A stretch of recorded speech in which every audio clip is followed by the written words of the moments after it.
Assalamualaikum warahmatullahi wabarakatuh. Perkenalkan, nama saya Vera Reza Utami dengan nomor NIM 05061182025002 dari Fakultas Keguruan dan Ilmu Pendidikan Program Studi Pendidikan Pancasila dan Kewarganegaraan.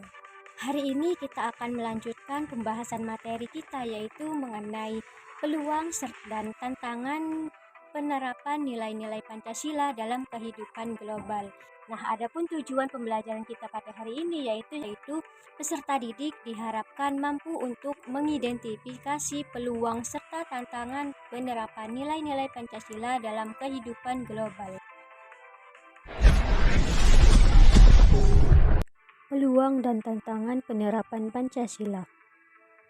Upaya untuk menerapkan Pancasila dalam kehidupan sehari-hari merupakan hal yang paling menantang dari materi Pancasila, terlebih di era revolusi industri 4.0 sekarang, di mana laju perkembangan teknologi begitu cepat.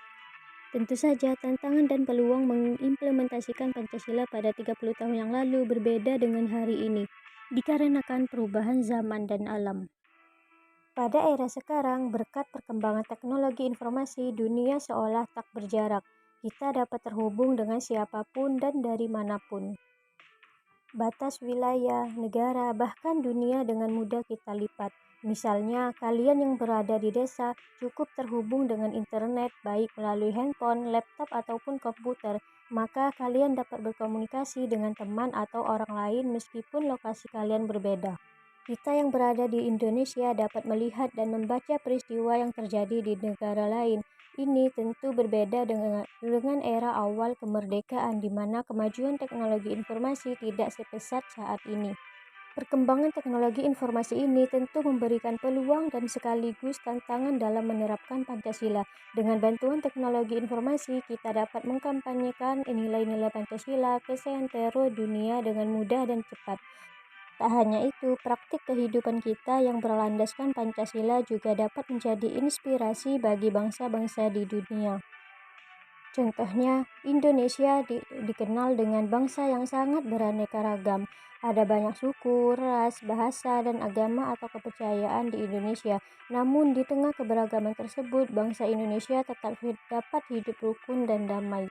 Dengan tradisi-tradisi yang menunjukkan persaudaraan, kerukunan, dan kedamaian yang dipegang teguh oleh bangsa Indonesia dapat menjadi bahan kampanye kepada dunia tentang kerukunan dalam kebinekaan.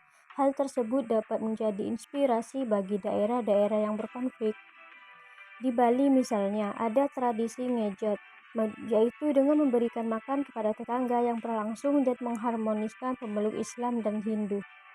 Kemudian di Maluku, terdapat tradisi Pela Gandong yang merupakan suatu perjanjian persaudaraan satu daerah dengan daerah lainnya, sehingga ketika terikat dengan perjanjian persaudaraan maka ia harus saling tolong-menolong, saling membantu sekalipun di dalamnya berbeda agama.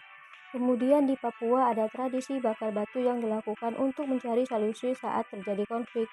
Berbagai tradisi dan kearifan lokal yang dimiliki oleh bangsa Indonesia itu dapat disebarluaskan hanya melalui teknologi informasi. Di balik peluang tersebut, tersimpan juga tantangan yang tidak mudah. Karena teknologi informasi, kita dapat terpengaruh hal-hal buruk dari luar yang tidak sesuai dengan Pancasila dan tradisi kita.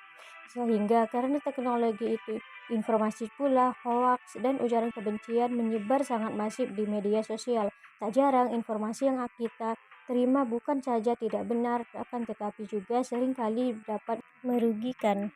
Dengan teknologi informasi pula, ideologi-ideologi yang bertentangan dengan Pancasila dapat menyebar dengan cepat dan tentu sangat berpengaruh terhadap kehidupan berbangsa. Ide-ide yang mengarah kepada radikalisme dan terorisme bertebaran di jagat maya dan dapat mempengaruhi kita.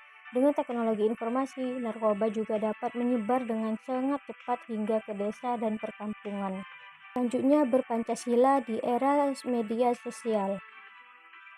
Menurut data yang dirilis oleh We Are Social tahun 2019, pengguna media sosial di Indonesia mencapai 150 juta atau sebesar 56% dari total populasi rakyat Indonesia, di mana setiap tahunnya pengguna internet terus mengalami peningkatan yang sangat signifikan.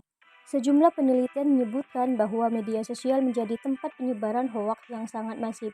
Kementerian Komunikasi dan Informatika hingga 5 Mei 2020 mencatat sebanyak 1.401 konten hoaks dan disinformasikan terkait COVID-19 beredar di masyarakat. Kemudian menurut riset Daily Social.id melaporkan bahwa informasi hoaks paling banyak ditemukan di platform Facebook, WhatsApp, dan Instagram. Sebagian besar responden yang ditelitinya tidak yakin memiliki kepiawaian dalam mendeteksi berita hoaks. Selain hoaks, media sosial juga digunakan untuk menyebarkan ujaran kebencian, pemikiran intoleransi, dan radikalisme. Sejumlah lembaga penelitian telah menunjukkan betapa masifnya penyebaran hoaks, ujaran kebencian, intoleransi, dan radikalisme yang dilakukan melalui media sosial. Namun di sisi lain, media sosial juga dapat digunakan untuk menyebarkan sejumlah gagasan dan program yang baik. Aktivitas mengumpulkan dana melalui media sosial yang disebut dengan crowdfunding untuk misi kebaikan seperti membantu pengobatan orang yang sakit, memperbaiki rumah, dan sebagainya banyak dilakukan. Kita bisa menyimpulkan bahwa media sosial bermata dua. Satu sisi ia dapat menjadi alat untuk menebar kebaikan, namun di sisi lain ia juga dapat menjadi alat untuk melakukan pengrusakan sosial. Kata kuncinya adalah bagaimana agar media sosial dapat digunakan untuk melakukan kebaikan, membantu sesama, dan menyuarakan keadilan. Nah, itulah tadi video pembelajaran mengenai tantangan dan peluang penerapan nilai-nilai Pancasila dalam kehidupan global. Semoga tayangan video ini dapat bermanfaat. Terima kasih. Wassalamualaikum warahmatullahi wabarakatuh.